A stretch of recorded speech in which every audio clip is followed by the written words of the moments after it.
Centring pole ಬಿದ್ದು 15 ವರ್ಷದ ಬಾಲಕಿ ಸಾವು ಪ್ರಕರಣಕ್ಕೆ ಸಂಬಂಧಪಟ್ಟಂತೆ ಮೃತ ತೇಜಸ್ವಿನಿ ತಂದೆ ಸುಧಾಕರ್ ರಾವ್ ದೂರು ನೀಡಿದ್ದಾರೆ. ಕಟ್ಟಡ ಮಾಲೀಕ ಕಾಂಟ್ರಾಕ್ಟರ್ ನಿರ್ಲಕ್ಷ್ಯ ಅಂತ ದೂರು ಕೊಟ್ಟಿದ್ದಾರೆ. ಬಿಬಿಎಂಪಿ ಅಧಿಕಾರಿಗಳ ವಿರುದ್ಧ ಬಾಲಕಿ ತಂದೆ ಕಂಪ್ಲೇಂಟ್ ನೀಡಿದ್ದಾರೆ. ನಿರ್ಲಕ್ಷ್ಯ ಮತ್ತು ಬೇಜವಾಬ್ದಾರಿಯೇ ಕಾರಣ ಅಂತ ದೂರು ದಾಖಲಾಗಿದೆ. ವಿಬಿಪುರಂ ಪೊಲೀಸ್ ಠಾಣೆಯಲ್ಲಿ ಈ ಕುರಿತಂತೆ ದೂರು ದಾಖಲಾಗಿದೆ.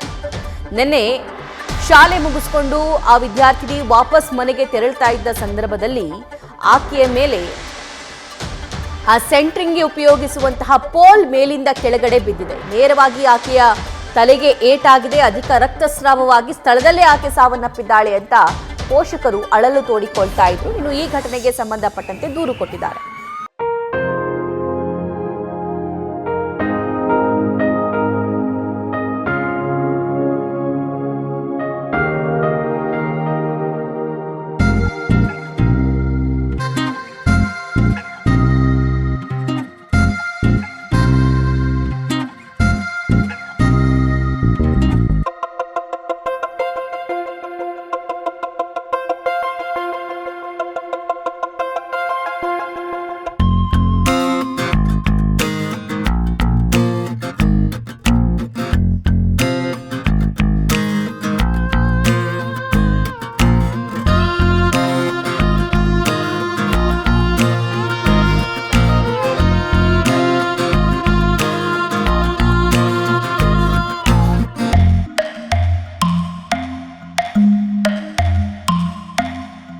ಅಂದ್ರೆ ಏನು ಇದೇ ಮಾಡ್ತಿಲ್ಲ. ಬೆಳಿಗ್ಗೆ ಬರ್ರಿ ಅಂತ ಹೇಳಿದ್ರು, ಆಮೇಲೆ ಏನು ಕರೆಸ್ತೀವಿ ಅಂತ ಹೇಳಿದ್ರು, ಏನೊಂದು ರೆಸ್ಪಾನ್ಸ್ ಮಾಡ್ತಾ ಇಲ್ಲ. ಯಾಕಂದ್ರೆ ಮಗು ಹಿಂಗ ಆಗೈತೆ ಅಂತ ನಾವು ನಮ್ ದುಃಖದಲ್ಲಿ ನಾನು ಮಾತಾಡಕ್ಕೂ ಆಯ್ತಾ ಇಲ್ಲ. ಈ ಪರಿಸ್ಥಿತಿಯಲ್ಲಿ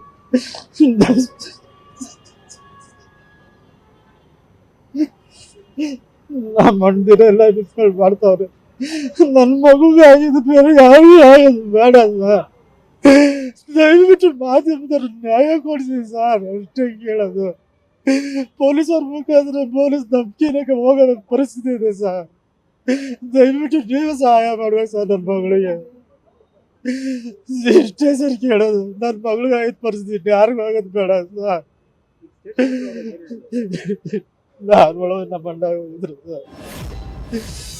ಸ್ಟೇಷನ್ ಹತ್ರ ಬೆಳಿಗ್ಗೆಯಿಂದ ನೋಡಿ ಸರ್, ಏನಂತ ಹೇಳಿದ್ರು, ನಿನ್ನೆ 9:30 10 ಗಂಟೆ ಒಳಗಡೆ ಎಲ್ಲ ಬನ್ನಿ, ಪೊಲೀಸ್ ಅವ್ರು ಬಂದಿರ್ತಾರೆ, ಅಷ್ಟರಲ್ಲಿ ನಿಮ್ಗೆ ಡೆಡ್ ಬಾಡಿಗೆ ಏನ್ ಬೇಕೋ ಅದ್ ಮಾಡ್ಕೊಡ್ತೀವಿ ಅಂತ ಹೇಳಿದ್ರು. ಈಗ ನೋಡಿದ್ರೆ ಯಾವ ಪೊಲೀಸ್ ಅವ್ರು ಫೋನ್ ಮಾಡ್ತಾನೆ ಇದಾರೆ. ನಮ್ಮ ಅಂಕಲ್ ಅವತ್ತಿಂದ ಫೋನೇ ಎತ್ತುತ್ತಾ ಇಲ್ಲ, ಪಿಕ್ ಮಾಡ್ತಾ ಇಲ್ಲ. ಸದ್ಯ ಇವಾಗ ನೋಡಿದ್ರೆ ಸ್ಟೇಟ್ಮೆಂಟ್ ಎಲ್ಲ ತಗೊಂಡು ಖಾಲಿ ಪೇಪರ್ ಸೈನ್ ಮಾಡಿ ಅಂತ ಇದಾರೆ. ಇದ್ರ ಅರ್ಥ ಏನು? ಪೊಲೀಸ್ ಅವ್ರ ನಿರ್ಲಕ್ಷ್ಯ ಇದೆ ಅಂತ ಅಲ್ವಾ? ಪೊಲೀಸ್ ಅವ್ರ ರೆಸ್ಪಾನ್ಸಿಬಿಲಿಟಿ ತಗೊಂತಾ ಇಲ್ಲ ಅಂತ ಅಲ್ವಾ? ನೋಡಿ, 24 ಅವರ್ಸ್ ಒಳಗಡೆ FIR ಆಗಿ 24 ಅವರ್ಸ್ ಒಳಗಡೆ ಅರೆಸ್ಟ್ ಆಗ್ಬೇಕು ಅಂತ ಇದೆ. ಅದು ಕೆಲಸ ಮಾಡ್ತಾ ಇಲ್ಲ ಅಂದ್ರೆ ಇದು ಪೊಲೀಸ್ ಅವ್ರು ಇನ್ವಾಲ್ವ್ ಆಗಿದ್ದಾರೆ ಅಂತಾನೆ ತೋರಿಸ್ತಿದೆ ಅಲ್ವಾ ನಮ್ಗೆ? FIR ಮಾಡಿದ್ದಾರೆ, ಏನು ರೆಸ್ಪಾನ್ಸೇ ಕೊಡ್ತಾ ಇಲ್ಲ ಅಂತ ಹೇಳಿದ್ರೆ ನಾವೇನ್ ಅರ್ಥ ಮಾಡ್ಕೊಬೇಕು? ಇವಾಗ ಅದು ಫೋರ್ಸ್ ಮಾಡಿದ್ಕೆ ನಮ್ಮ ಅಂಕಲ್ ಇವಾಗ ಬಂದು ಏನೋ ಮಾಡ್ಕೊಡ್ತೀನಿ ಅಂತ ಪೊಲೀಸ್ ಅವ್ರು ಬರ್ತಿದ್ದಾರೆ. ಅದ ಕರ್ಸಿ ಅಂತ ನಾವ್ ಹೇಳ್ತಾನೆ ಇದೀವಿ. ನೋಡ್ರಿ, ಒಂದ್ ಮಗು ಈ ತರ ಆಗಿದೆ ಅಂತ ಕನಿಕರಣೆ ಇಲ್ವಾ ಅವ್ರಿಗೆ? ಎಷ್ಟೊತ್ತಾಗಿದೆ ನೋಡಿ, ನಿನ್ನೆಯಿಂದ ಅವ್ರು ಕರ್ಸೋದ್ರಲ್ಲೇ ಇದ್ದಾರ. ಬೇರೆಯವ್ರದ್ದಾಗಿದ್ರೆ ಅವ್ರು ಇಷ್ಟೊಂದು ರೆಸ್ಪಾನ್ಸಿಬಿಲಿಟಿ ತಗೊಂತಾ ಇರ್ಲಿಲ್ವಾ? ದೊಡ್ಡ ಅಧಿಕಾರಿಗಳು ಮಕ್ಕಳಾಗಿದ್ರೆ ಬಿಟ್ಬಿಡ್ತಾ ಇದ್ರ? ಮಿಡಲ್ ಕ್ಲಾಸ್ ಜನ ಅಂತ ಹೇಳಿ ಅಲ್ವಾ ಇವ್ರಿಗೆಲ್ಲ ನಿರ್ಲಕ್ಷ್ಯ ಮಾಡ್ತಾ ಇರೋದು? ಇವ್ರು ಈ ತರ ಎಲ್ಲ ರೆಸ್ಪಾನ್ಸಿಬಿಲಿಟಿ ತಗೊಂಡೇ ಇರೋದಕ್ಕೆ ನಮ್ಗೇನ್ ಅನ್ನಿಸ್ತಾ ಐತೆ, ಪೊಲೀಸ್ ಅವರು ಇನ್ವಾಲ್ವ್ ಆಗಿದ್ದಾರೆ ಇದ್ರಲ್ಲಿ ಅಂತ ನಮ್ಗೆ ಅನ್ನಿಸ್ತಿದೆ ಸರ್.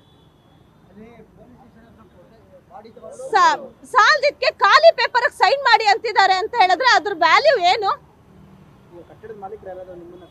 ಯಾರು ಮಾಡಿಲ್ಲ ಸರ್. ನಿನ್ನೆ ಬಂದು ಲಾಯರ್ ಬಂದು ಅವ್ರ ಮುಖಾಂತರ ನೋಡಿ, ಲಾಯರ್ ಟಚ್ ಇದ್ದಾರೆ ಅಂತ ಹೇಳಿದ್ರೆ ಕಟ್ಟಡದ ಮಾಲೀಕ ಹಂಗಂತ ಹೇಳಿದ್ರೆ ಇಲ್ಲಿ ಬಂದು ಮಾತಾಡ್ಬೋದು ತಾನೆ? ಏನಿದೆ ಅವ್ರ ತಂದೆ ತಾಯಿ ಹತ್ರ ಮಾತಾಡ್ಬೋದು ತಾನೆ? ಅದು ಕೆಲಸ ಮಾಡ್ತಾ ಇಲ್ಲ. ಹಂಗಂದ್ರೆ ಪೊಲೀಸ್ ಅವರು ಇದ್ರಲ್ಲೆಲ್ಲ ಇನ್ವಾಲ್ವ್ ಆಗಿ ಮಾತಾಡ್ತಾ ಇದ್ದಾರೆ ಅಂತ ಅಲ್ವಾ ಅರ್ಥ? ಸ್ಟೇಷನ್ ಹತ್ರ ಬೆಳಿಗ್ಗೆ ಲೈವ್ ಡೀಟೇಲ್ಸ್ ನಮ್ಮ ಪ್ರತಿನಿಧಿ ಅಂಕಿತಾ ನೀಡ್ತಾ ಹೋಗ್ತಾರೆ. ಅಂಕಿತಾ, ಖಾಲಿ ಪೇಪರ್ ಅಲ್ಲಿ ಸಿಗ್ನೇಚರ್ ಮಾಡಿಸ್ಕೊಳ್ಳುವಂತಹ ಕೆಲಸ ಪೊಲೀಸರು ಯಾಕೆ ಮಾಡ್ತಿದ್ದಾರೆ? ಯಾವ ಉದ್ದೇಶಕ್ಕೋಸ್ಕರ ಮಾಡ್ತಿದ್ದಾರೆ? ಆ ಮೃತ ಬಾಲಕಿಯ ತಾಯಿ ಕೇಳ್ತಾ ಇರುವಂತಹ ಎಲ್ಲಾ ವ್ಯಾಲಿಡ್ ಕ್ವಶನ್ಸ್ ಅವು, ಅದಕ್ಕೆ ಉತ್ತರ ಇದೆಯಾ ಅವ್ರ ಹತ್ರ?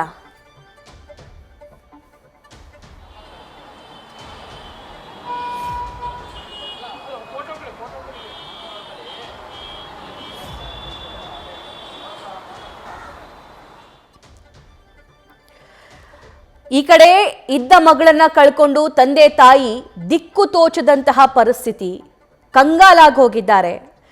ಬಾಳಿ ಬದುಕಬೇಕಾಗಿದ್ದವಳು ದೊಡ್ಡ ಡ್ಯಾನ್ಸರ್ ಆಗಬೇಕು ಅಂತ ಕನಸು ಕಟ್ಕೊಂಡಿದ್ಲು. ಅಪ್ಪು ಥರ ನಾನು ಏನಾದರೂ ಸಾಧನೆ ಮಾಡಬೇಕು, ಪುನೀತ್ ರಾಜ್ಕುಮಾರ್ ಥರ ಏನಾದರೂ ಸಾಧನೆ ಮಾಡಬೇಕು ಅಂತ ತೇಜಸ್ವಿನಿ ಅಂದುಕೊಂಡಿದ್ಲು.